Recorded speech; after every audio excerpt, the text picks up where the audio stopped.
Thompson's there, Billy in, a goal, Chris Billy, Huddersfield Town. The most famous goal of Chris Billy's life. Is this the moment for Lee Fowler? It is.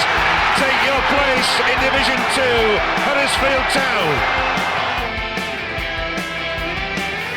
Ruby and Steve Simonson's boots now. He's missed. Steve Simonson clears the frame of the goal and collapses in a heap of tears. Huddersfield Town are promoted. Mustafa Schindler has a chance to write his name in Huddersfield Town legend. And he takes that chance!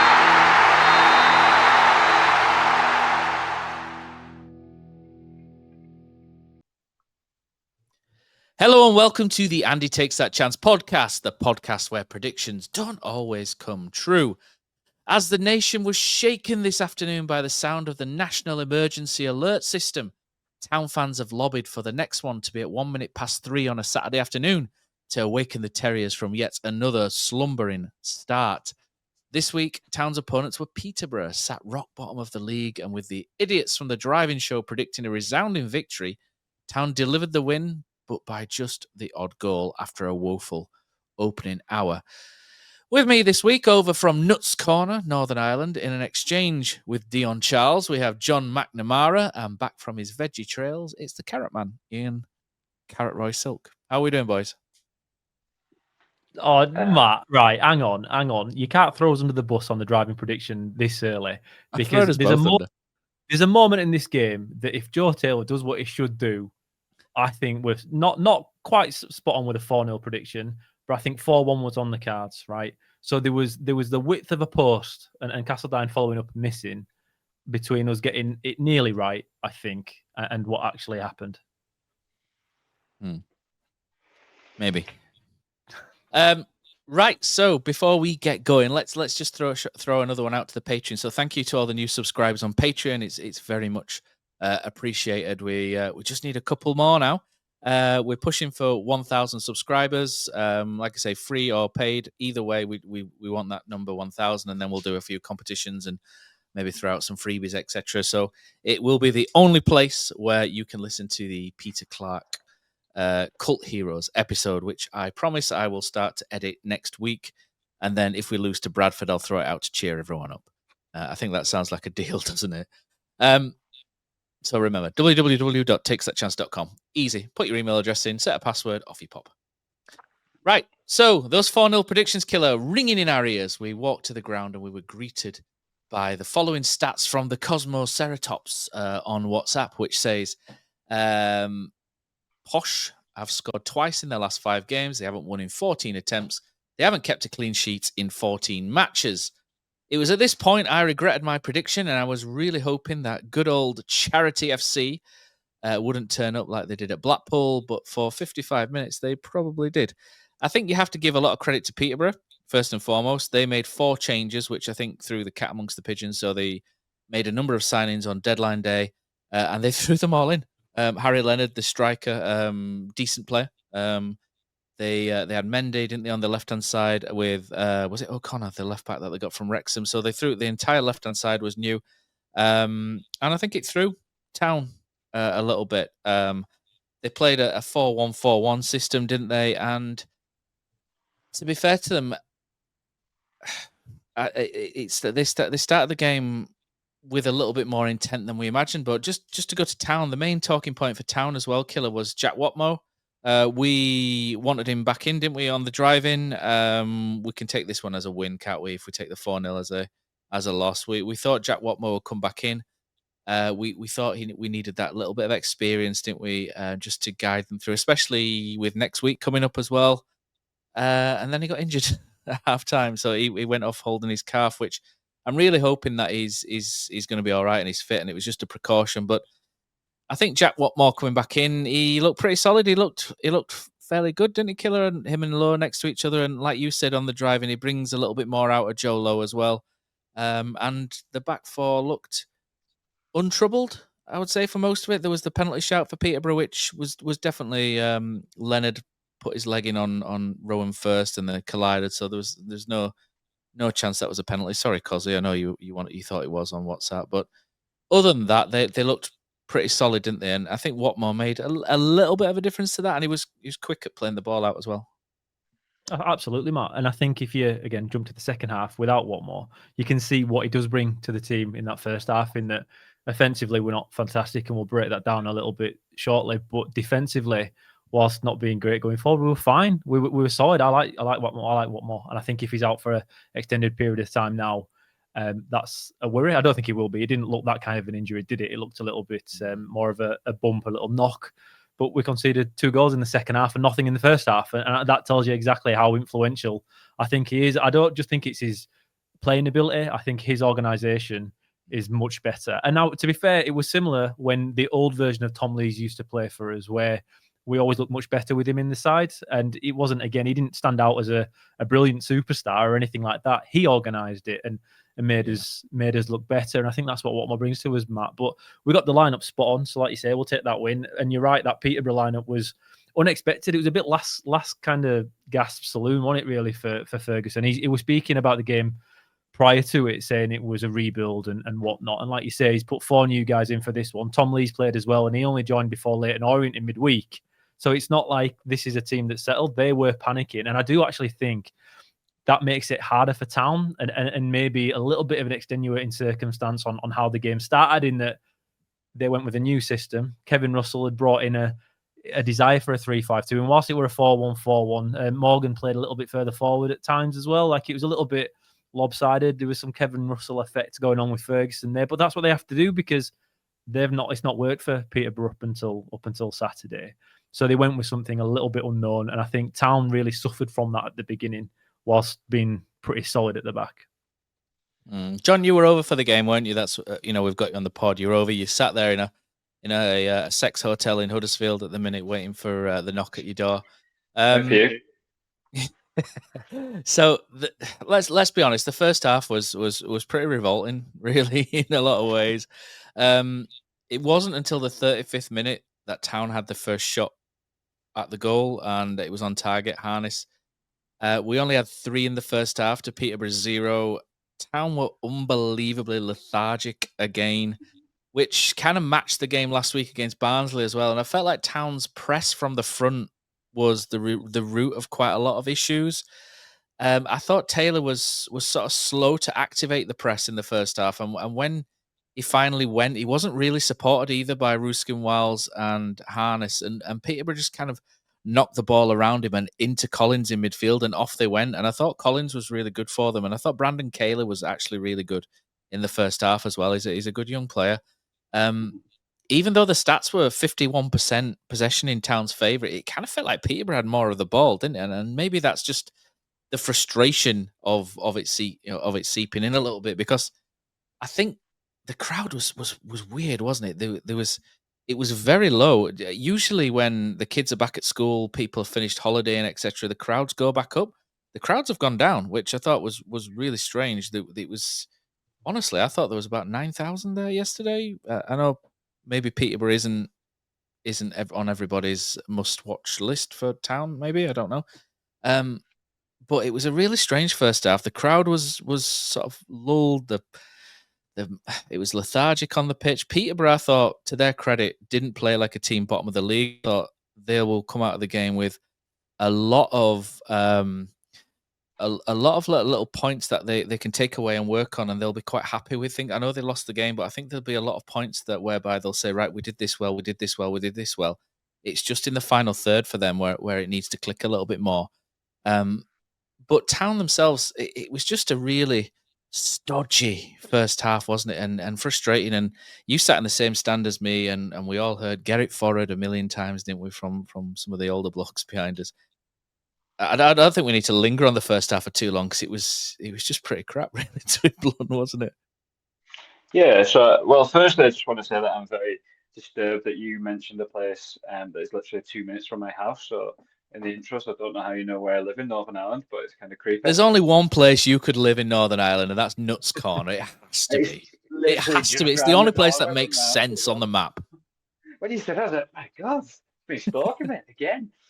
But no, that first half, I think I just kind of noticed that I thought Peterborough were sitting in like a mid block of 5-2-3 at times, and I think their front three were kind of covering all the passes out from the back, and then they were following Wyatt at harness into the pockets and stuff, and just negating that outball that we had into the centre of the pitch. So when the defenders had the ball, there was nothing to be done really, and Herbie Kane was the only midfielder who was trying to, like he normally does, trying to pick a progressive pass or take a chance. And then the likes of Taylor, I just didn't feel like Taylor was doing too much running off the ball when we had it, or off the ball when we were trying to press and stuff. And yeah, just maybe about 20 minutes in, I think I looked up at the scoreboard, and yeah, 20 minutes gone, and there was so many groans around me, and I feel that that really transmitted onto the pitch, and players were just taking easy options, and people always talk about. I used to say this when I was doing a bit of coaching as well. People always talk about bravery on the pitch. I think that bravery is thundering into tackles and elbowing people, but bravery is taking the ball under pressure, and it's taking it with somebody, up your backside, and it's picking a pass that might not come off and stuff. And I just felt that first half we weren't really doing that, and it was odd because that happened a lot last year. There was a lot of players that were shied away from things last year, and I felt like this year we were doing the same, and I kind of feel like it's just a hangover from last year. It's a PTSD thing, but I realised, well, most of these players are different. But yeah, I just think the way that Peterborough set up off the ball just it stymied us a bit, and we just didn't have any creativity to break through that, and it took a bit of a change in the second half. Yeah, I think that's it really for the first half, because that's all there was really. There's Taylor had a shot blocked where he was quite lively in the box, and then Harness had a header, and that was it. There was literally 3 shots from Town, none from Peterborough. And I think for all Peterborough's good work off the ball and playing out from the back, they did lack going forward at this stage. But I just want to touch on something. Halftime. So halftime, taking a child to a game is often a tricky thing, especially when the mother isn't there. So I took my bag along, bag of sweets for him, calling the caterpillar jellies or whatever they were. Gave him, don't like them. All right, don't eat them. Some toffees, don't like them, don't eat it. So one of those children. And then he's crying because he's hungry. So I thought, do you know what? I'm gonna have to go get him something at halftime. Queued up at halftime, ran out of hot dogs. Well, it was before halftime. Ran out of hot dogs before halftime. Excellent. That's the only thing he'll eat. So I got him his first ever football pie. So he had his first ever pie at football. It's like a rite of passage, isn't it? What is your first pie? Can you remember your first pie? So I thought, do you know what? I'm going to take a picture of it and then stick it on Instagram and whatnot. And so he had his first ever pie. Did he like it? Yes, he actually ate it. So he's obviously...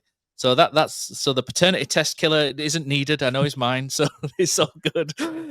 He ate it. I also got a bag of Maltesers as a backup just in case. Guess how much that cost from the kiosk, Huddersfield Town, for a pie and a bag of Maltesers? £7. £9.20. What is going on? What is going on at Huddersfield Town? I was absolutely mortified when that came in. I was just like, this is.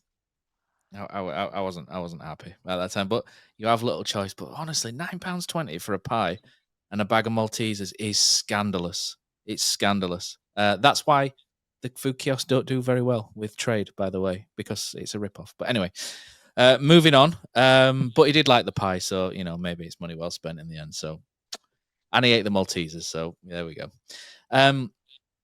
Half-time, Watmore's off. Murray Wallace comes on.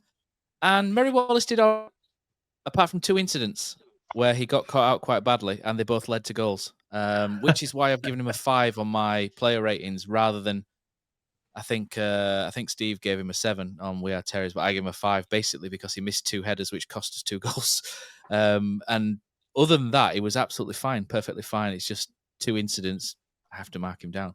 But the first one, he gets caught in no man's land with the flick on, and it leads to Herbie Kane then having to bring the man down, and it goes to the free kick just after half time, and the free kick's lucky. It deflects off Jimmy J Morgan. Great name for someone from. I feel like he lives next door to Jerry Hinnan. Jimmy J Morgan and Jerry Hinnan. They've got to live in the same neighbourhood, haven't they? But he takes a free kick, it hits him, and it goes in the net. Lee Nichols basically has 2 shots to save all game, and they both just fluke past him in many ways. Well, to be fair, the second one's a decent finish, but it was fortunate. But I think, guys, they kind of deserved it, Peterborough, at that time, because they came out second half and they kind of looked at us and went, "Do you know what? We're going to have a little go at Huddersfield here," and matters, and they got the goal. And to be honest, lucky or not, I think it was deserved at this point, and you couldn't really argue with it either way, could you, Killer, Johnny, whoever wants to take it? No, you couldn't. No, you couldn't. And there was some real poor play from Town in that goal. Sorensen's lazy on the first ball forward. He's not anywhere near at first challenge for the ball, and Wallace then's the issue for the second one. And to be fair, they deserved it in the bravery they showed. And obviously, they're I won't say a small team, but a team out of form, and they've got a big job coming to us. It was one at that point, 3 out of 3 at home, and beating a few teams in the cup and whatnot. They deserved it on that alone.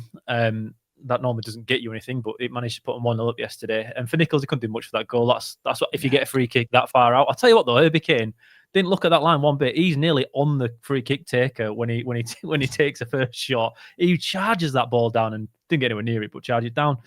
But I was a bit pissed for 2 reasons on this. In that I'm not like you two here. You've skipped over this first half, saying it was just a bit boring. I think there's a real worry from what happened in that first half. In that I feel like we're being told in games where there's quite a bit of expectation to be patient. And I think going into yesterday's game, we expected to be better than Peterborough. And there's an instruction to be patient and remain patient, and the game will come to us. Every time that's happened, Donny's it's happened, Barnsley it's happened, Blackpool away it happened. We've got a big fan base. Donny's a bit different, I guess, because it were a home game, and we didn't really expect to pump them. But the tempo's just not there. The quick passing, and we spoke about this before, Johnny, when you were on, in that to score goals, you have to create overloads, or you force mistakes, or you attack quickly and then attack when other people have to adjust to one man beating a man or something going wrong. But when you play this patient style that Town have done in a few games this season for 45 minutes, when you're passing sideways and backwards, nothing opens up for you. And now that's happened time and time again, Matt. And it's happened with different players in the starting 11. And I really don't think it's the players just being themselves. I think it's a kind of instruction that we just have to wait and bide our time. And every time we've done that this season, it just hasn't worked. And I really wanted to see how we'd go about that second half, whether there would have been a bollocking at half time and an adjustment. As it happened, Peterborough scored with the first attack of the second half, and it changes everything anyway. And we were much better from there on out.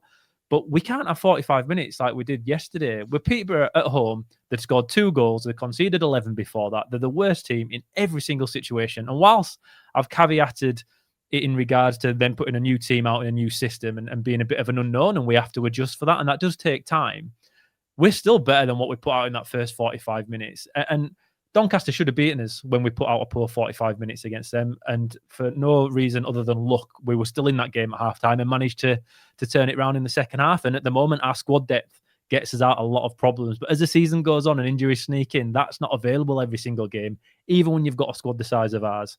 What happened in that first 45 minutes with just a lack of any tempo, it's happening very, very often at the moment. And maybe I'm wrong, maybe I'm being naive, maybe I'm being a bit overcritical here, because yes, we won the game.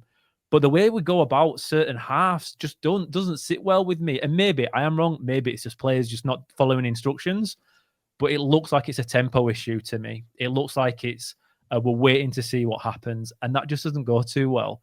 But when Peterborough managed to score a dirty deflection like that, it shifted everything. And then from then on out, we looked somewhat a different team once we got over that initial shock of falling a goal behind. But I am a bit worried, Matt, about what's happening in 45-minute periods at the moment. I can't pretend I'm not. I've got this for the agenda, but at the end, I had this for the agenda at the end. And to be fair to you guys, I've not actually sent you the agenda because I've been slack today. But I have got it at the end, and I'll bring it forward. But basically, I've just got a little note to say that Town have to do better, because they can't play well 15 minutes every week and expect to win and get promoted. And I think, as you know, like Johnny said earlier, it's 14 new signings. They do take a little time to get together. Little patterns, repetitions, and transitions all take time to develop. Understandings take time to develop.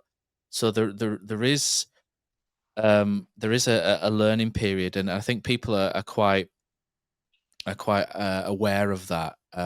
But as things go on, we are only playing since the start of the season. Honestly, every game so far we've played well for a 10-15 minute spell, and it's been enough in 5 games, but it's not enough when you come up against Barnsley, and it won't be enough next week when we go to Valley Parade. We have to play better for longer than 15 minutes.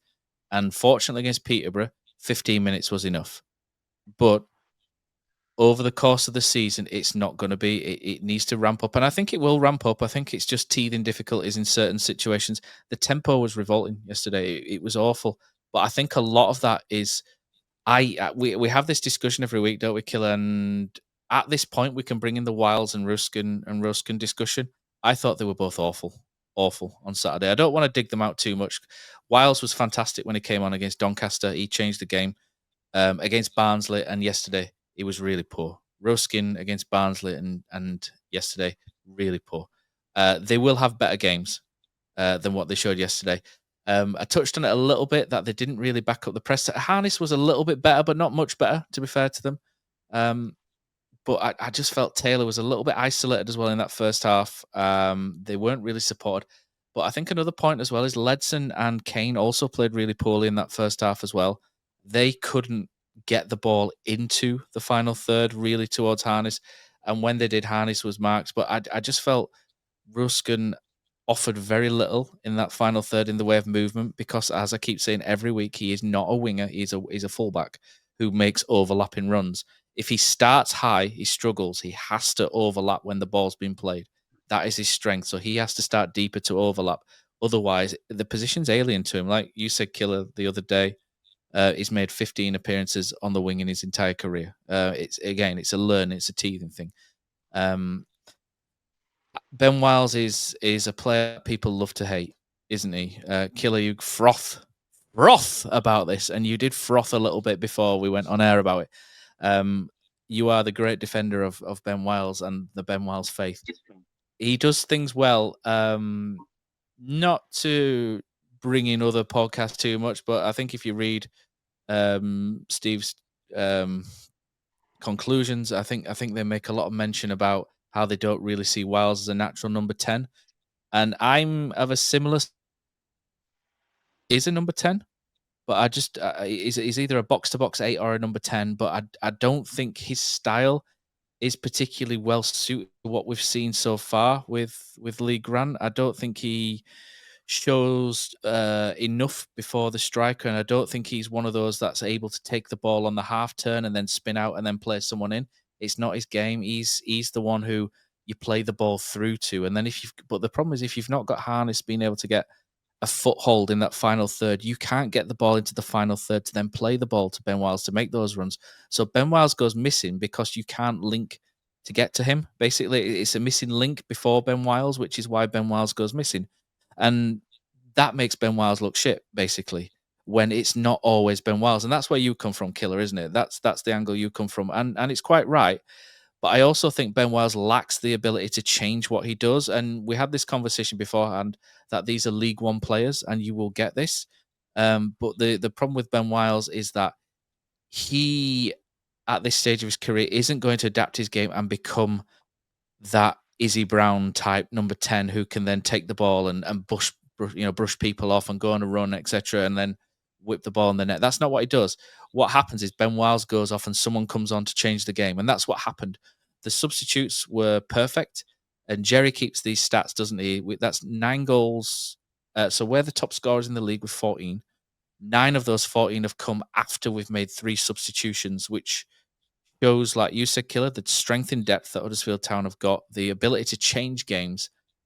But the worry is that games shouldn't need changing every week after 60 minutes. We should, at this stage, be good enough, or going forward, we hope that we're going to be good enough in that first 60 minutes to give ourselves a buffer to then make different changes and see games out, etc. But I think whereas Wiles and Ruskin was poor, I understand more why Wiles was poor. I just thought Ruskin, I just kind of feel like he's dropped off form wise rather than it being a team issue or something like that.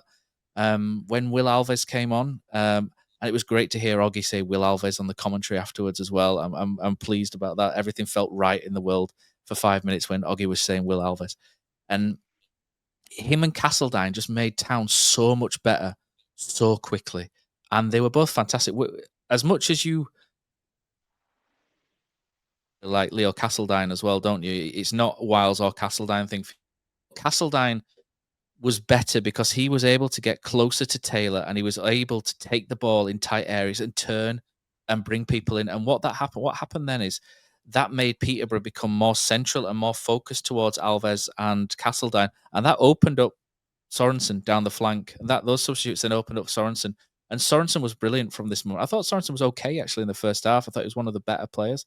Second half, I thought it was really good, and the goals really come from the changes. And it's not the subs, not just the subs which have changed. It's the entire structure which has changed as well, which is really sort of heartwarming in a way. But when Castledine turns, Sorensen's got that space, and Sorensen absolutely burns Mendy, doesn't he? And maybe there's a lesson there that if you make too many changes to the starting lineup, little issues happen.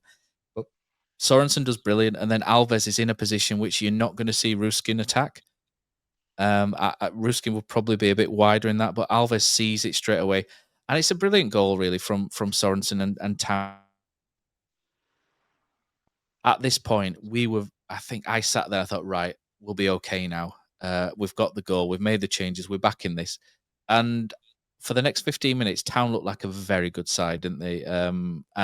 But that goal, Johnny, I thought it was great. I thought it's good to see Sorensen in this kind of form, playing well, because he came with a reputation of being that flying wing back, and he struggled, especially after that hamstring issue last year.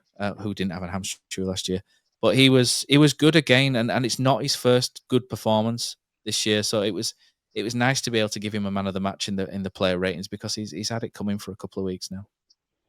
Yeah. So just right. So Sorensen played well in the second half, but I'm going to kind of go in on him for the first half just to make a point. But as Pillar touched on, the first halves haven't been good enough. Now, in the first half of every professional game, the two teams are finding each other out, and the space is always open up in the second half. But so I think two of Town's biggest issues in first half this season have been, number one, I'm going to use an example from the famous Glenavy FC here. So Town, every professional team has their set ways of playing out from the back and the set ways of progressing up the pitch. So when I was managing Glenavy, who were in the Belfast and District Division 5, so the lowest of the low, like our goalkeeper knew who to pass to, our centre back knew who to pass to, the fullbacks knew which position to hold, and the midfielders drop. And we were a part-time team, a Tuesday and a Thursday. So we knew what to do. We had our little routines of how to play out. So Huddersfield Town definitely have that. And I see this almost every single time Lars Sorensen plays and certain other players. The ball might come to a midfielder. Ledson, it was Hogg last season, and they'll play an instinctive ball without looking to where the right back should be, and it goes straight out for a throw because Lars Sorensen's forgotten what he's supposed to be doing. It's just kind of crept up the pitch. And there's other players in the team that do that as well, and Ruben Ruskin does that. And that just makes you very disjointed. You give up the ball, the crowd get on your back and stuff.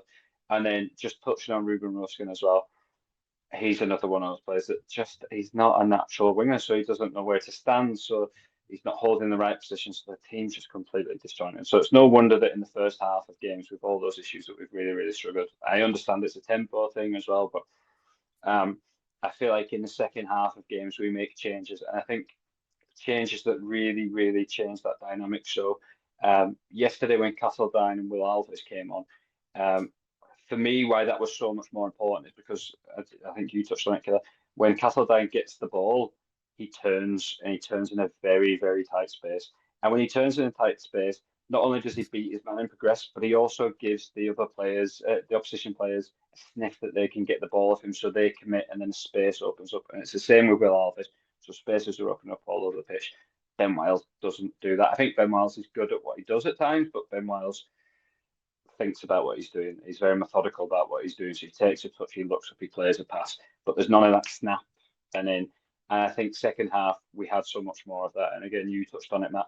Once Alves and Castledine came on, the spaces started opening elsewhere on the pitch, and Sorensen all of a sudden was getting in on the right hand side. Whereas in the first half, I think Sorensen's getting a bit frustrated. And again, there was one example where he just let the ball go out for throwing. He just crept a bit too far for that pass from Ledson, and then plenty of times just bombing it bombing it down the right-hand side, putting his hand up, screaming for the ball, and asking whoever was on the ball to play a perfect 65-yard pass to him on the turn, which was never, ever going to come off. But second half, he had the space to operate. I thought it was great. I thought the way that he got past the left back was fantastic. I thought the ball, more importantly, that he put in was brilliant. And again, it's that difference between Alves and Ruskin as well, because as you tell all your wingers when the other wingers got the ball that you need to go in and attack the box, but Ruskin wouldn't do that. Ruskin would be knocking about at the edge of the box or something. And I think if you go back to the first half, there was an opportunity where Ruskin really should have had a shot across the keeper, and he either scores or the keeper parries it out, and Joe Taylor manages to pounce on it. But instead, he played a ball to Taylor that Taylor wasn't expecting at all, and Taylor put a weak shot in that was blocked. But I kind of empathise with him there, because 99% of footballers wouldn't be expecting a pass from the winger in that sort of position. So, yeah, in a roundabout way, what I'm saying is most first halves this season, players haven't really been sticking to the plan when it comes to properly execute what Lee Grant wants them to do, and we've had too many square pegs in round holes. And I think as the season progresses, I think we might see Ben Wiles, Killer, spending a little bit more time on the bench, and I think we might see Will Alves coming on a bit more for Ruskin. And let's say Ruskin as a left back is a great option, because he can overlap and he can play that fast ball across the box, and he's not been asked. There was one yesterday where he was played in and he had acres of space to run into, and normally a winger would run into that space, commit a man, and then play a ball across the box. But he just fired one straight across. First time, didn't even take a touch to Joe Taylor. And Joe Taylor was, I don't know, 16 yards out from goal. It's not what you want from your winger. You want that from your fullback who's overlapped, and then there's men in the box and on the 6 yards, the edge of the 6 yard box. But yeah, no, Joe, I agree with you the first half, and that's how it normally goes. But I do think there's an instruction from the sideline, because Burnley pre-season we pressed aside, we still pressed. We pressed from the off against Leyton Orient. We don't press the same anymore. Ben Wiles was at first. He was a trigger press, right? Taylor or May would go and Wiles would go straight with him, and we'd press high. And now we didn't do that first half against Peterborough, and that's not players deciding to do so. That's a managerial direction to do that. That's the only excuse, because if it isn't, the first time he doesn't do it, he gets bollocked from the sideline, and that didn't happen. So there is an instruction against certain teams, and I think it's when we're expected to do well in time, where we're told to sit back a little bit and wait for the game to come to us, and that's kind of my issue with that, John. It's not. I do agree. I think Ben Wiles is never going to be the 10 that Castledine is. He's not an intricate player. Like you say, what Castledine does, and like you say, why he does it so well is that he runs the ball not like Messi in ability, not anywhere near it, but the ball's so close to his feet, it does tease your defender into, right, I'm going to go, no, I'm not, no, I am. And that indecision is what creates space for everybody else. And with him and Alves both doing the same kind of thing, we look a total different beast. But again, we also started pressing much higher for that last 30 minutes. At 1-0 down, you have to.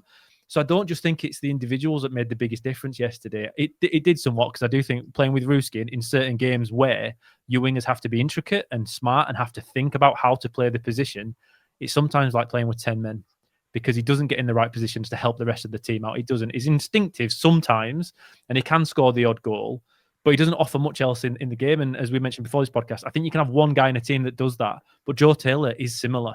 He's similar, where if it's a straight run and it's a very clear thing that he has to do, he does it, and he does it very well. He did it very well in many moments in this game. But there's a lot of other moments where they're not live, as I refer to it as, in that they're not ready to receive the ball. And if something happens quick, they're not reactive to it quick enough. And I think sometimes we've got 1 or 2 and 3 players in the starting 11 at the beginning of the game yesterday, especially, that are those kind of guys, and you get found out somewhat, whereas we end the game with much fewer of those players on the pitch, and we just look so much better for it. But I also do think, like I say, the tempo and the instruction to press high wasn't there at the beginning, and it was at the end. And I don't think we have to be that defensive. I look at it as being a little bit extra conservative. I think we're better than that, and maybe that's an ego thing on my part, in that I'm expecting more. And we are top goal scorers in the league, so it's very ridiculous for me to sit here and say that. I get that. It's just we seem very reserved. And us being reserved gives other teams extra confidence, when I think we just can be much, much better by just having a bit more of a go a bit earlier. But then again, we could do that, get pumped, and I look idiotic. So maybe I'm in the wrong here, and the guy that's got us 3rd, 4th in the league's very much in the right. But I think that's a really interesting point. Actually, because I've noticed the press has been off in different games, but I've not really paid that much attention to it. But if you think about it, last season as well, we were sold on this Michael Duff press. He was really, really good off the ball and stuff. And there were certain games, I remember Birmingham, when we were pressing quite a lot, but it just seemed to really, really drop off. And then, like you say, Lee Grant was doing it quite a bit in pre-season, and there was all this talk of Northern football. And I did actually say to my friends yesterday, I was like, this isn't Northern football. Like, Northern football would be get it forwards and it would be a high press, and we're not doing either of those two things. And I don't know, is that like, I don't know, is that like can you not do a big high press in League One? Is that like, are we afraid of that ball over the top that might kill us? Well, with the lack of presses, they weren't closing the passing lane. Usually, if you're not pressing, you're closing the passing lanes down, but we weren't doing that either. So that was the sort of the sort of trap that I think I fell into as a fan watching. I just didn't understand what we were trying to do. Usually, you can see, right, you'll either go press or you'll hang back, but you'll block off the passing lanes to stop them from playing out. But it was like we were quite happy for Peterborough to play into midfield, but then we didn't really engage them in midfield either. It was a really strange tactic that I couldn't quite fathom out, and that's why I was like, surely this can't be an instruction, because. But maybe it's my small brain, don't get it. But it was or hasn't worked it out. But I just couldn't quite work out what the plan was there. And I'm sure when you watch Lee Grant, if they're not doing what he wants, he flails and he's shouting and he gets his point across. He wasn't, you know what I mean? He wasn't aggressive. He shouted at Taylor a couple of times, but not a lot. So I was just like, I couldn't quite work it out. But I mean, all's well that ends well at the end of the day, isn't it? But we'll move on to the second goal, because again, it's good work from Sorensen again down the right hand side, and Castledine gets an assist for this. Herbie Kane hits it really nicely, doesn't he? I mean, he's probably a little bit lucky. It deflects off Tom Lee's knee, doesn't it? And that's what beats the goalkeeper. So, you know, they got the free kick, which is a bit lucky. We got Herbie Kane's, which I think a little bit out. And whoever said things even themselves out in football may have had a point in this game. But that kind of evened itself out a little bit. After this, Tom Lees commits a horrible challenge on Leo Castledine. It's horrible. He goes over the ball. It's the most reddest of red cards that there should have been on Saturday. How he got away with that, I didn't think the referee was bad at all by any stretch of the imagination, but he just missed that one thing.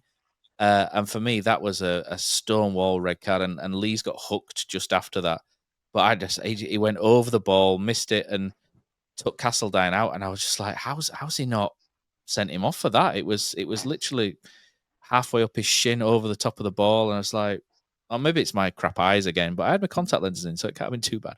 But I couldn't believe we got away with it. But it was just two probably bad moments for Tom Lees. The deflection, he was unlucky, but he was lucky not to get sent off. But I'm pleased Tom Lees has found himself a club, because he was good for Huddersfield Town, was Tom Lees. He played a lot of games, and I think he was very much an unsung hero for Huddersfield Town. And you know, I heard a rumour that he failed an initial medical at Peterborough, but it looks like he's got over the issue that he had at the end of last season, and he was a good player for Huddersfield Town, Tom Lees. I'm pleased he's found his way. I'm pleased he deflected that ball in the goal for us as well. But just talk us through that Herbie Kane strike, Johnny, because you'd have had a good angle of that where you were sat. The angle was pretty good for me, but you were a little bit wider, so you'd have probably been a little bit more behind Herbie Kane. But it's a great strike, isn't it? And it's the strike which basically carries the deflection. It is. I'm just watching it now. Actually, I'm just watching the highlights again because I'm forgetful. But it's just one of those that you just hit so sweetly. Like when you're on the football pitch, for me, it happened 1 in 100 games. For Herbie Kane, it happens a lot more frequently. But you just hit the ball so sweetly, you know it's going in. I think even if it doesn't take the deflection, the keeper's definitely got a job on save that because it's got a lot of swerve on it. And it was just, I think. I've been more impressed with Herbie Kane this season than last season. Last season, it was very, very obvious he was the only player that could pick out progressive passes, and he had really, really good technical ability in tight space and stuff. But I think if we've got someone like him for the rest of the season that can shoot from the box, and he's got good technique as well. I remember his goal at Wickham last season, the volley. I think it makes such a difference, and it helps when teams are sitting in low blocks. And because Peterborough are in a low block from that goal. I'm just watching this again, and Tom Lees puts out his knee and his knee's not done very well when Huddersfield Town's concerned, does it? But it helps us there. But yeah, just on his tackles, I 100% agree with you. I thought that was a horror tackle. I couldn't believe the ref didn't give a red card for that. It's an amazing strike, though, Kane's. It's an unbelievable strike. And he's so much better, though, this year because we're not asking him to do something he can't do. We're not asking him to be a pretend number 8. I know he kind of did it at Barnsley, apparently, at some point, which I still baffles me thinking about it because you look at him and the build that he has, he looks a defensive midfielder to me that every now and again he'll venture up to that edge of the box and smash one into top corner. Maybe more than once in every 2 seasons, like you say, Johnny, but I still don't think you might have done that. I think you've been a bit kind to yourself there. Once in every 2 seasons, smashing one of them in. You'd have made it pro, mate, if you could have done that. 10 seasons. What was the best part? The best part of that goal for me was the build-up to it. I think Leo Castledine is an absolute standout player in this division already. His vision, he did something in it that's very, very simple when you look at it, and you look at it and you just move on. He gets the ball, he turns quickly, and he changes the direction of play. We don't have anybody else that does that. The amount of times Town get it and play back into the way it's come before eventually someone screams and screams and screams, and 3 passes later we switch play. Castledine don't do it. He gets his head up. He turns. He knows exactly where everybody is when he gets the ball. Plays Sorensen in down the right hand side. It's just nice again, and it starts with Alves a bit getting involved. There's just so many nice things to enjoy in that goal. But again, it's everything we don't do in the majority of games. And then you have your 15-minute spell where everyone drives it forward. It's like, where's this team come from? Why all of a sudden are we attacking like this in packs? Like we had players all over the place going forward. It was such a good goal. And I know it did take, like I say, it didn't quite work out, and Castledine played it back to Kane somewhat after the block. I get that. But the build-up to the ball going into the box first time round is so good and so decisive, and exactly how you break teams down. You break teams down by attacking quick, by hitting them when they're not ready for it, by going in different directions when they adjust, because Castledine kind of held on to it long enough that everyone bit, and it sent Sorensen free down there. It's exactly how you have to play League One football. And when we do it, we're miles better than everybody else. We are so much better than everybody else because our players are fitter than everyone. They're younger, they're hungrier, they've played at a better level. They've gone through the proper academy systems. They can tell the footballers, the guys we're bringing in now, apart from Murray Wallace, I reckon, everyone else looks like they can play football a bit. Even for the first goal, I think Ledson played it over the top for Sorensen to run onto, didn't he? I think Ledson managed to venture one forward instead of going sideways and backwards. It was a great team goal, even though the finish itself is phenomenal. What happened before that was just as exciting to me in a very nerdy way. The Falkirk Academy taking some shade there, Johnny. Just to say, that pass by Castledine to Sorensen was unbelievable. I know it's a simple pass, but I was right behind it. The technique on it and the pass geography. I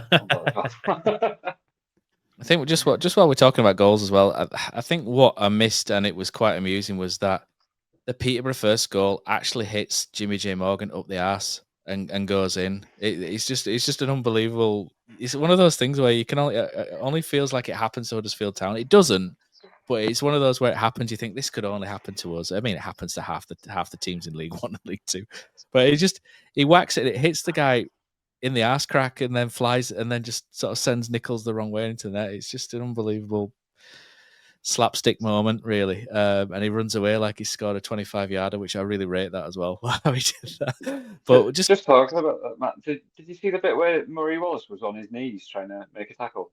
Do you remember that bit? Did he do a Phil Jones? He fell over and then he's on his knees and he's trying to shoulder bar someone. I've just watched it again on the thing. I can't believe I forgot it. He's literally like jockeying someone in the box on his knees. Like, what is going on? Still going. He's still, you know what I mean? Never give up. John Cena. Yeah. But yeah, he's an interesting moment. But I mean, it's shortly after Town get that third goal, and this is a brilliant goal. And these are the goals that you love to see. And we were saying to Jerry the other week that I'm really slow progress going through the goals of last season, the best goals of last season. This year we've had more contenders than the entire of last season for decent goals, and this is a lovely goal, isn't it? It's all down to Alfie May, really. The Alfie May turn and pass is just brilliant, and we thought we were just getting an off the shoulder number 9, didn't we, with Alfie May? But he's got so many more strings to his bow as he gets older. It's just a great turn and a great pass that you would think Stuart Castledine would make, wouldn't you? Stuart Castledine, maybe Leo's dad wouldn't have made it, but Leo Castledine would have made it. But it's brilliant, and this is where Taylor's brilliant. You know, with those off the shoulder runs. You know, when he's brilliant at seeing that situation developing before the defender. He's moving off of the centre back really well, and Alfie May finds him. And this is where you want Joe Taylor, because this is where Joe Taylor really excels in this position, 1-on-1 with a goalkeeper, and the cocky so-and-so just flicks it through keeper's legs, doesn't he? Absolute shithouse tactics. I love it. Absolutely love it. It's a brilliant goal, and May and Taylor there are good. And there's been a few calls for them both to play up front together. And look, we're not going to play two up front. Stop it, Town fans. Stop you get it forward 4-4-2 stuff. It's not happening. But Alfie May can play behind in those little holes, and Taylor did as well. That they interlinked a couple of times where Taylor dropped to the right hand side, and Alfie May did some pressing up front as well. And that sort of fluid interchange was really good to see as well. I like them both on the pitch at the same time. I just don't want them playing as two orthodox strikers. That's all. But when they're together, I think they're both dovetail quite well. But May has to be the little deeper of them. But Killer, it's just a great goal, isn't it? I mean, I've watched it 2 or 3 times, and it's just it's a second tier goal, isn't it? It's not a League One. It's a goal worthy of a higher division. It's just great football. Like you say, it's all on the turn from Alfie May, and he came short and turns in a way that Joe Taylor doesn't. That's what Joe Taylor doesn't offer the team. That's what Alfie May can offer the team, and that's kind of why I don't want him in the same team, really, to be honest, Mark. Because I think with them both in the same team, Alfie May ends up then being the 10, and Alfie May is here to be the number 9 and score the goals that will get us promoted, hopefully. I think it takes quite a bit out of his game playing with Taylor, so it's not something I'd want to see all game, every week, personally. But everything's beautiful in it. Like I say, the turn again though, he gets the ball straight away, turns, knows he's away, plays in Taylor at the right time because he knows what he's doing. It's a brilliant bit of football, a brilliant finish. And what was really good for me on that is Taylor's looked different in the last few games, and the goals he got the other night has done him the world of good. And he'd missed the chance before this, I think, hadn't he, when he'd basically gone on his own run and managed to take it around everybody, including stewards, referee, then put it off the post. And then, honestly, that miss, that is an awful miss. He's done everything right. His touch is a little bit heavy to go back into the middle of the goal mouth before trying to put it in the net and hitting the post instead. But he didn't get his head down, and I think he would have done a few games ago. Joe Taylor of a few games ago would have had an issue there for a few minutes where he gets frustrated. You can see it visibly. He normally chucks in a pretty nasty tackle. But he's not there at the moment. He seems to be in a good place, and it kind of brings up a bit of a dilemma here, which I'll get on into a second. But again, he picked himself up, finished the second goal, which was much more of a difficult finish than the first attempt he had. But you play into a position with Joe Taylor now. He scored a few goals in a few games. I think he's a striker who has to play every game. I don't think he's a guy you can rotate in and out. I think the confidence he has about himself, the way he plays, and the belief he has in himself now compared to what we've seen. And I know he's only been here since January, so it's not like we've had him for years and we can really see the dips and the peaks and whatnot. But he definitely seems a guy that's now up to pace and he's ready to carry on playing. And the question is, if Alfie May's fit next week for Bradford for 90 minutes, who would you play from the start? Because for me, Joe Taylor, and Matt, we had this discussion on the drive-in, didn't we, the other night? And I know not everyone listens to both of the podcasts, so it's nice to replay it out here sometimes. But I think he's played himself into a position where I think Alfie May is more influential in this team and is the better striker, absolutely. But Joe Taylor can't stop scoring at the moment, and you've got to keep playing him when that happens because he's a confidence guy. And right now, it feels like we have Joe Taylor in the best position that he's been in since at the club.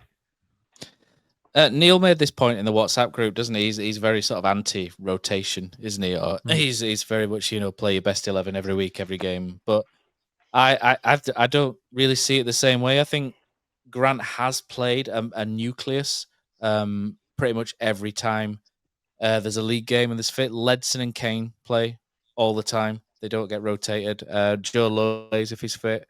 Rowan plays if he's fit. Goodman's played if he's fit. I think the only rotations really are Sorensen and Gooch and maybe Taylor and May. That's it really. But I think he's right in some ways of where he's going with it. Where I think some players don't like rotation and they need to build up some momentum. Whereas a goalkeepers particularly can't rotate goalkeepers. They need to get their eye in. And I think Joe Taylor's a little bit similar to that. I think the more you play him, the more to get that one in. And he just, I think he's one of those players who he needs to get on a run and he needs to keep his fitness levels where they are.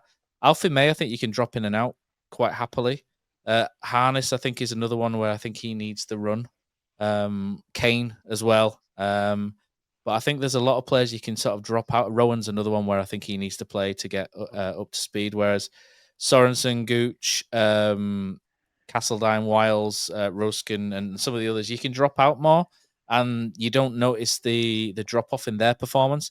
But I think there are certain players, and I think Lee Grant will learn this as we're going through the season, that there are certain players who respond well to being rotated, and some whereby when they're playing well, you need to keep playing them because they are momentum players who hit form and push through. And if you take them off at certain points, that can come to a halt. And I think Joe Taylor, to answer your question, Killer, I think Joe Taylor is one of those where when he gets in a run, you've got to keep playing him to get the best out of him. Because I think if you rest him now and play him 15 minutes against Bradford and then 10 minutes the week after, I think his momentum stutters and then he probably takes a little while to build up again. Like a fine engine, Killer is Joe Taylor. And he's purring along quite nicely at the minute. Town slacking off a little bit at the end. Wallace misses another header, which again, it was probably, watching it back on the replay, it's probably a little bit more difficult than I thought it was in the ground. But then it gets turned around the corner, and Kean Hayes, who always seems to play well against us, doesn't he? Kean Hayes, he turns one in at the far stick, and I think Huddersfield deserved to win this game, and I think winning it by 1 goal was the right result. I think for any Peterborough fans that may listen to this, I think there's a lot of things that Peterborough will take away, which is a positive from this game. Huddersfield are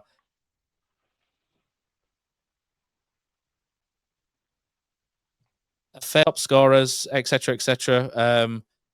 Peterborough bottom coming here, and they've given us a real scare, and I think they can go away and take heart from that. And I think they've got good players there. We said it in the driving killer, didn't we? They're a very sort of football manager put together team, but I think they've done quite well on deadline day with some of those signings. And I think there was a reply in the YouTube comments from Peterborough. I've not had a chance to read it yet because I've been away, but he did sort of say that they've had a load of injuries and a load of issues. And I think as the season goes on, I think Peterborough will be fine, Killer. I don't think there'll be a playoff side. I've never thought there'll be a playoff side. I think you were a little higher on them than I was, but I think they'll be absolutely fine. And I think they'll hit a groove sometime after Christmas, and I think they'll look pretty good, to be honest.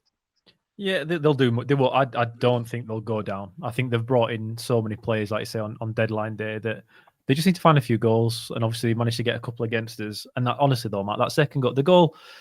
It is an issue, and I'm going back into the game here. The way we considered that second goal is why Watmore has to play. We looked the few times Peterborough did have a go at us. I thought we looked pretty awful in that second half. Defensively, I thought we looked shoddy. When you were talking about Wallace before on his knees, we were scrambling on the edge of the box. I think at that point, Johnny, I think we were scrambling, and they wouldn't. They tried to look for. I think Leonard tried to look for a penalty in a moment there, and it was never going to happen. But we look panicky.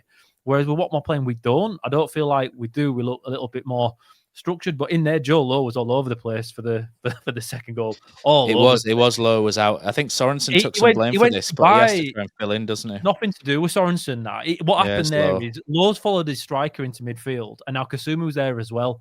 But Kasumu and Lowe both for a few moments are with the same guy. Lowe reads what's happening too late, and by the time he's dropped back, Sorensen had to then cover 2 men. He's picked the guy nearer to the ball, as you have to do. He's gone to the guy at the far post. So on paper, it looks like it's Sorensen's man. It is, but with Kasumu and Lowe doubling up on a striker going deep, it's not on Sorensen. He could do absolutely nothing with that.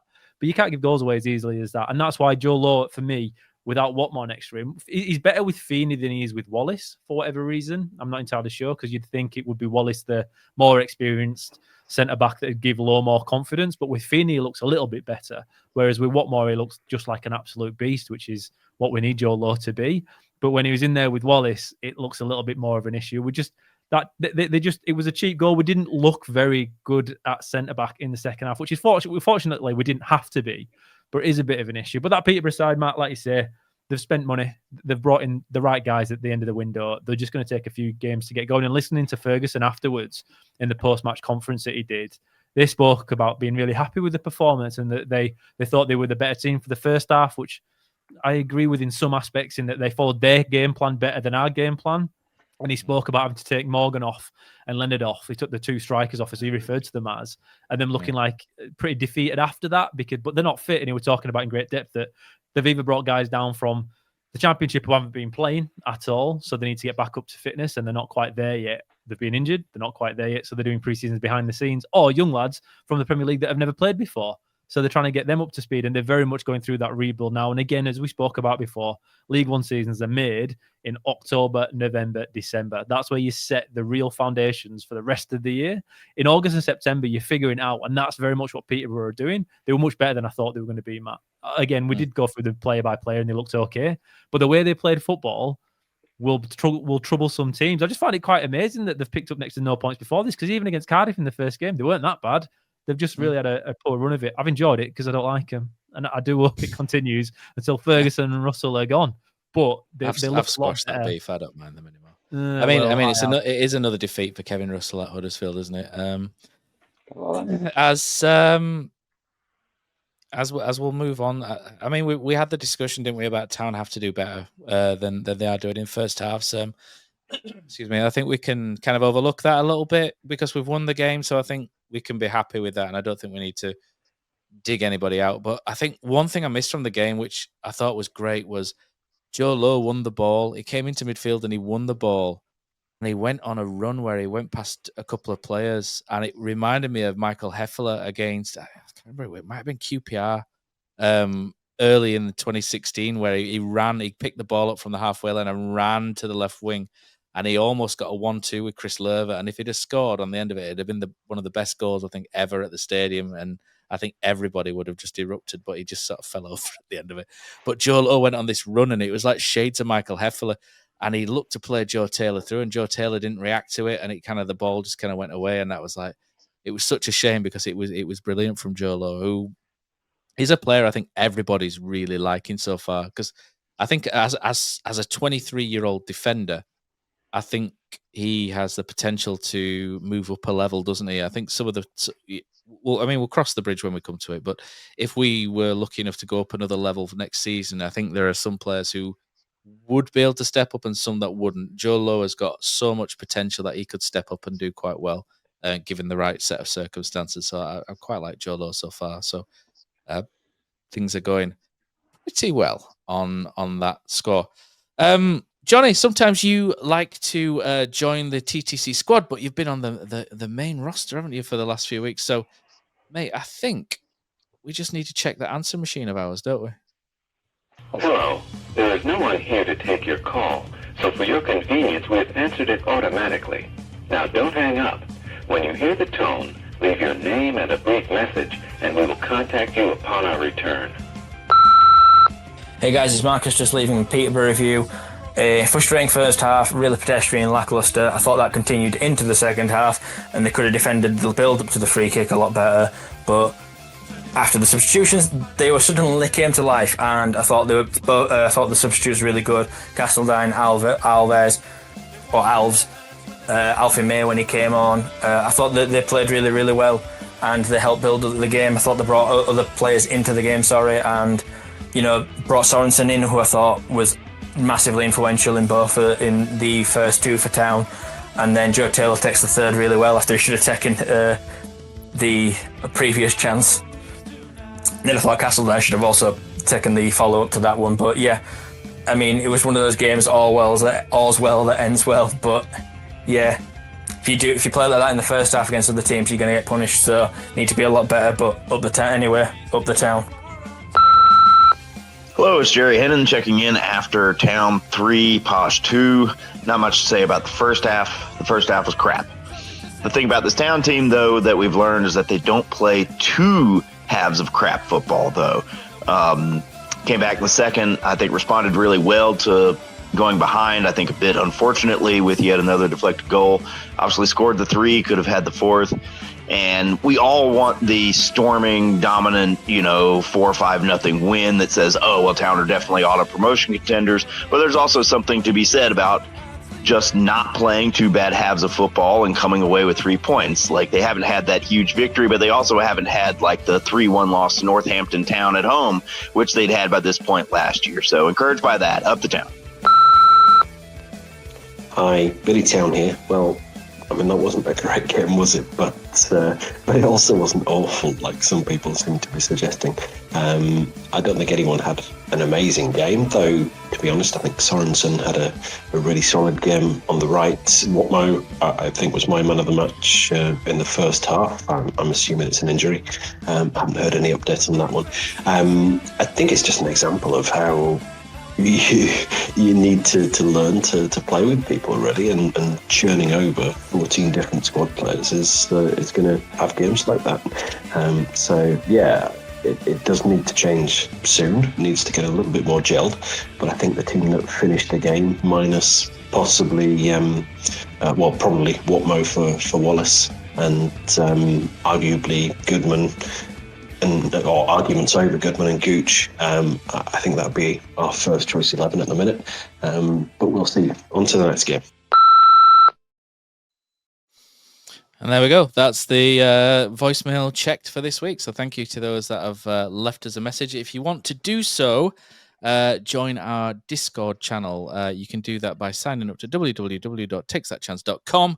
Click on the community tab, and there's a link to our Discord. You see how I'm trying to hook people in to sign up for the Patreon before we let them on the Discord. But whatever tier you do, we are very, very grateful. Just some other Town team news. Town under-21s lost 2-1 at home to Brentford. A little bit of an improvement from Town under-21s, which is good to see. Not a lot of info about that doing the rounds at the minute, but I think when they start improving, those under-21 games be streamed again on YouTube like they used to do, and Dave Threlfall-Sykes keeping us honest with the commentary. I'd love that if they brought those back. I enjoyed Dave's commentary. I thought it was pretty good. Town women lost 6-0 to Burnley. It's a result that doesn't look amazing on paper, but Burnley are top of the division above, and they've gone full-time of Burnley, so they've got the benefit of full-time training, full-time facilities. So I think it's probably a good measure of where Town women want to be, and hopefully where they can get to within future. But I'm sure they'll bounce back because they've had a really good start to the season so far, and they've got some good players of that Town side. Last couple of things, boys. Bradford tickets went on sale last week, and there's a little bit of a furore about this because tickets get released. They say tickets go on sale at 9:30, but they put them on sale at like 9:10, and people log on and buy them before, and the tickets are pretty much sold out before 9:30, which I think pissed a lot of people off. This isn't new. It happens all the time, doesn't it, Killer? People at Town, when tickets do go on sale, they do go on sale early. I was lucky enough to get some tickets because of the Blue and White Foundation and season card holder. So I will be at Valley Parade, hopefully not crying on the way home.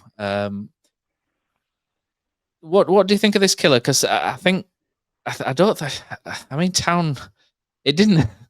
Sometimes Town's media doesn't help themselves. That there was an advert, wasn't there, for a new ticket office assistant the day after, and I think everyone was like, "Oh, someone's been sacked." And I don't think that was the case, but it's just like it did kind of like look that way. But I think Town need to. I think HTSA. So as HTSA chairman, Killer, I think this will be something that will be brought up on it at the next meeting, because I think there needs to be some kind of clarity.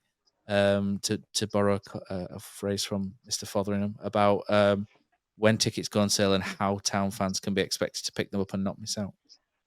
Yeah, again, we are in contact with the club all the time, and the next ATT meeting hasn't been announced just yet, but when it is, it will be brought up, absolutely, because we have been inundated with discussions around how best to sell away tickets or to have a priority for them. Personally, this is not my HTSA hat, this is my own. I became a Blue and White member this year because I thought we would have a good season and would have games where it's going to be very difficult to get tickets for. Do I agree that's the best way to do it? I don't know. It's such an awkward one, and there's nothing perfect for everybody. But what has to be done, surely, is if you say you're selling the tickets at 9:30, they go on sale at 9:30, not before. I don't think that's acceptable at all. Now, there is something up to question whether it's a town issue or if it's a ticket seller issue. In that, I don't know if Ticketmaster or whoever runs the sales for town behind the scenes, it'll be generally out of town's hands. But we'll get some sort of clarification on it for next year. Though I think there'll be some solid discussions between all the parties involved in regards to what to do for away ticket priority. It's a tough one because some people want it to be online only, so it's a fair fight. But then obviously you've got people of a certain age or of people of a certain disposition that don't want to do it online. Like Pozza, he wants to go down and. Pozza is a Luddite. He's older than I'm going to throw Lee Morris under the bus, but those two are like 8. They like last of the summer wine, old gits. Those two, aren't they? In spirit, but in body, they're like fit as a fiddle, late 20s, early 30s. Well, Pozza's 40, but so you've got people like that want to go down and get the tickets in hand themselves. So it's really hard to accommodate everybody. I personally think it's important to reward those that do go to all the away games because obviously they follow us up and down the country. They deserve a chance of getting tickets. But then financially, you've got people that can't afford to go to every game. So then should they be penalised because they can't go to every single away game? Because they can't afford it. So from a HTSA perspective, it's such a complex situation. I've got absolutely no idea. The old priority system was really good. I was P1, which worked. Obviously, I'm going to say it's really good because I was on P1, so I could get whatever tickets I wanted when we were in the Premier League. But for those who weren't priority 1, because they were either newer fans or maybe they'd moved away to Australia and come back, Killer, as an example, how do they build up their priority if people are buying all the tickets? Because you can't get the tickets, and you have a situation like you have at bigger clubs than us, like your Manchesters, your Liverpools, down the road in the Chesslands, for example, who rip people off by charging you a new membership scheme, which actually offers you no perks whatsoever, other than you've been able to go online and buy an away ticket. I'm glad Town don't do that anymore, but they did do that, didn't they, in the playoff season? And I remember buying that 50 quid membership thing because I thought it was going to be a good season. And thankfully, because I bought that, I was able to get to Sheffield Wednesday away and see the penalty shootout win because I spent 50 quid on a little card, which entitled me to do that. But is that the best way? I don't know. It's difficult, isn't it? There's always going to be holes in whatever situation or whatever system you come up with. There's no perfect system, is it, for everyone? But I think everyone can agree that tickets should go on sale when they are supposed to go on sale. And if you didn't get a ticket, then it's unfortunate, isn't it? Thankfully, Pozza got one for him. My mate Adam, who was panicking, he got one, so he got 2. So we're pretty good. I'm going, and there's a few, but there are people who wanted to go missing out, and it's a shame. But it has been beamed back to H-Town as well, isn't it? So that's the next best thing. You can head down to H-Town, which is a great venue, and you'll be able to see it. And if we lose, you can throw some chairs around in H-Town, like England fans do. So they seem quite light to those chairs. So I'm only joking, by the way. Don't throw the chairs around. I'm only joking. Do not throw the chairs around. I think the last thing as well is the window's closed. Are we happy with it? Are we happy with what we've done? 14 new signings. We need to do a couple of signed, sealed, delivered episodes, Killer. I know we'll work those in next week as best we can. I've got absolutely no idea where we're going to find an expert on Redmond from. I don't know anyone who works in Dutch football or Feyenoord or anything like that. But with 14 in, I think the only thing that we maybe expected was maybe a couple more outs. Freddie Ladapo is still at the club, but as from what I'm aware, that situation is fluid, shall we say. That could change. Bojan Radulovic was on the bench. That was a surprise, wasn't it? Bojan on the bench, but I suppose it's not really a surprise because Dion Charles was on international duty. But Bojan was on the bench, and I thought when he came on, I think he's probably a little bit better suited to this system than what it was the Michael Duff one, in all honesty. I think there are things that I can't say about Bojan that I would like to, but I think his time in Huddersfield has been a little bit difficult from all accounts, and I think that's all I can really say about that because it's not my story to say. But I I wish him the best if he's still here or if he goes, because I've seen him outside the ground. Had his picture with my little boy and stuff, and he's a really nice guy. So wish him the best. But anyone else that you're surprised is still here, or surprised that we haven't signed? I think, to be honest, in terms of bringing players in, I think the club have gone above and beyond. I'm not going to sit here and say it's the best window ever, because you can't say that until the next window, because it's the next window where you can judge the previous one, if you know what I mean. And we've fallen into that trap before, haven't we, by going, oh yeah, we brought him in, he's brilliant, and then they've been absolutely crap. But so we'll sort of take more of a dry powder situation on this one, and we'll see. But on the face of it, I think the club have done really well. I think the only sort of area maybe where they look back and kind of go, might be that we went from offering a multi-million-pound deal for Ethan Galbraith and ended up with a 19-year-old on loan from Chelsea. But Castledine's done well so far, but he's not Ethan Galbraith, is he? He's not that level, especially in terms of consistency anyway. So maybe they would have liked more of a sure thing, maybe behind the striker at 10. It didn't happen, but we've got two good young players there in Castledine and Alves, so I think we've probably got that boxed off. And Ben Wiles is in his last year of contract, so I'm sure Ben Wiles has got a lot of incentive to play well as well. So even if he's staying or going or whatever at the end of it, if he plays well, he'll get a good contract elsewhere, or he'll get a good contract here. So I think we're pretty well stocked all over the pitch, boys. Probably a little bit over so in some areas, but I don't think I look really and kind of go, we've got a massive gaping hole in that area anymore. I think left wing was my main bone of contention, but we've kind of closed that off a little bit with Redmond, who I believe is more of a winger than a striker, but can do both, and Will Alves, who is more of a 10 than a left winger, but can both. So I think we've got options there now that aren't left backs, if you like. So I think we're well covered, and I think you've got to give a lot of credit to the club for, firstly, to Kevin Nagel for pushing the boat out and spending the money, and secondly for the club to getting them in. Are they good? Are they the answer? That'll be revealed in the due course of time. But I think the club have done as well as they can be expected to in that period, Johnny. To be honest, I've given Kevin Nagel a lot of stick. You call him Nazgul, Kevin Nazgul or something last time you were on here. That seemed to razzle a lot of people. Nagel or Nazgul or something. I'm sure it was like a Harry Potter kind of like that thing. What are they called? I think the Nagels. Lord of the Rings, is it not the Nazgul? I'm going to go Google it. I think Nagel is a Harry Potter thing, but I'm going to Google it. And if I'm right, I'm not going to tell anyone. We'll carry on. But by the way, I'm just noticing the fact that you put Lord Voldemort in the little icon for the phone. I think it's the first time I've ever seen that. I was like, that's great. Yes. That's great. Oh, we laugh every time, Johnny. Every time we see it, there's a little in-house joke on that one. I could believe it. But no, I think credit to Kevin Nagel.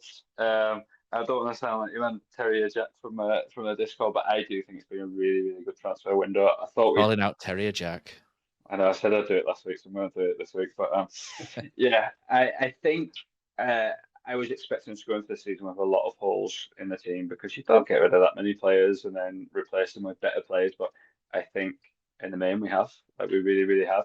I thought we were just going to get through until January with the issue at left wing, but Alves has come in and Redmond's come in as well. So I am kind of the opinion now that Nagel has done everything he can. He's backed Lee Grant to the hill. Lee Grant has got so many options. His bench is so strong, and now it's literally up to Lee Grant. What can you do with this team? And I think if you can't get this team promoted, or if you can't get this team to play a final and lose unluckily, then yeah, it reflects badly on you. There's a few guys I'm surprised they're here still, though, Matt. We've still got Radinho Bolker as well, and I think that's very surprising for a couple of reasons. It cost, over £1 million, we reckon, when we signed him, and fans quickly referred to him as a Rolls Royce of a central defender, a defender who can play football. And now, without looking at him as we've seen him on paper, that sounds perfect for the type of football we're trying to play, breaking down teams. And he can't get close to first 11, can he? So it's quite surprising that he's still here. But with him, though, I think there's a lot of is the Turkish window still open? It is, yeah, when it comes to the football side. But there's also a few transfer windows open. Like Azan Anan has gone to Trabzonspor today from Man United on loan. Like there's still a few windows open elsewhere. So I think with certain players that we have, there may still be time to move them on the next week or so.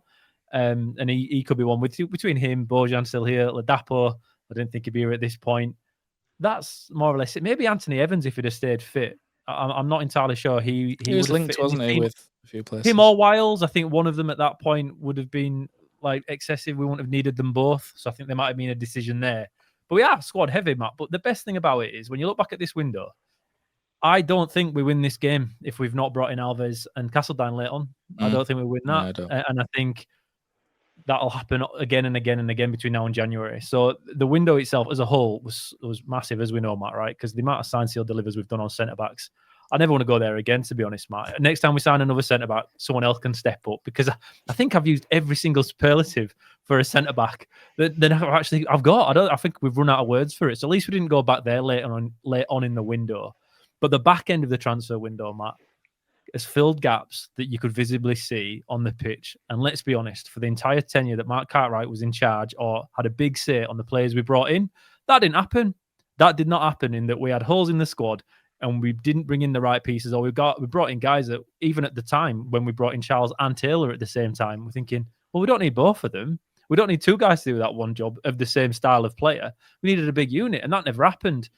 It feels now, whether it's Lee Grant doing it as the manager or Jake Edwards having a say so with also the transfer team and committee and scouts and whatnot, it seems a lot more together. It makes sense, and I think you can see on the pitch, again, you can just look back yesterday, it's working as well. And that, to me, I can't say it's the best transfer window ever, no. But like you said, Johnny, it all makes sense. The signings we've made have made sense, and with the team as we are today, without any doubt, I think, from even Lee Morris, all right, is better than it was last year. And that's a massive start and a huge step forward for a club that over the last, 3 seasons, apart from the Corcoran season, have kind of regressed every year. So for me, it's a great win. It's a massive tick. Even if it doesn't play out as we want it to perfectly, I don't think there's any doubt that we're much further forward than most of us expected to be going into it. And that's all I can ask.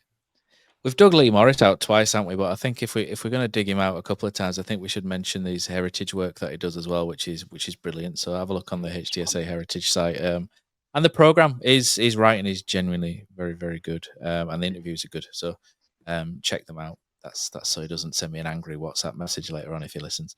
But no, he's genuinely very good. I think that's it, isn't it? We've gone for an hour and 16. I think that's probably a bit too long. I think people are probably fed up of us by now. Johnny, thanks for stepping in. Enjoy the trees in Sheffield next week. You're heading down to a conference on trees, aren't you? Again, very Lord of the Rings. This is going to go Lord of the Rings, isn't it? Again with the Ents. The Ents. Yeah, the Ents. The Nargle, by the way, was a Harry Potter character. I'm going to go boil my head in water for knowing that. I think I should be ashamed of myself. But that's it from us.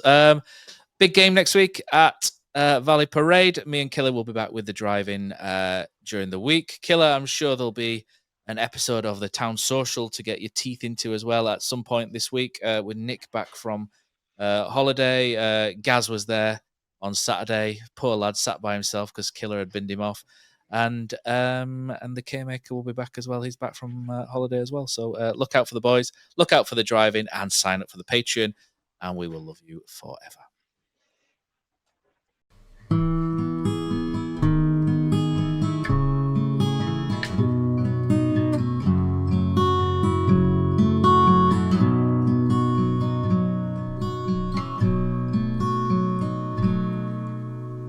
There's a team that is dear to its followers.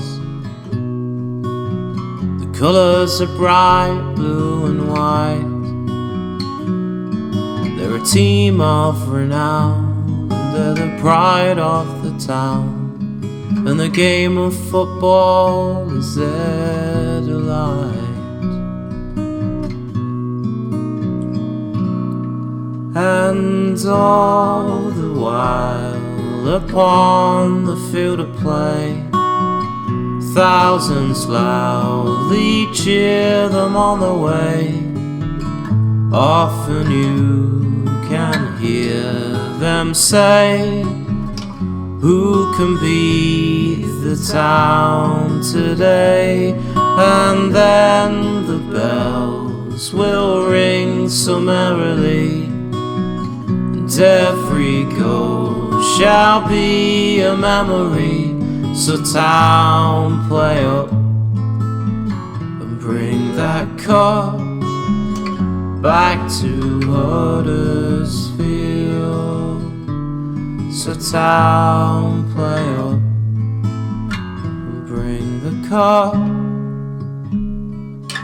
back to Huddersfield.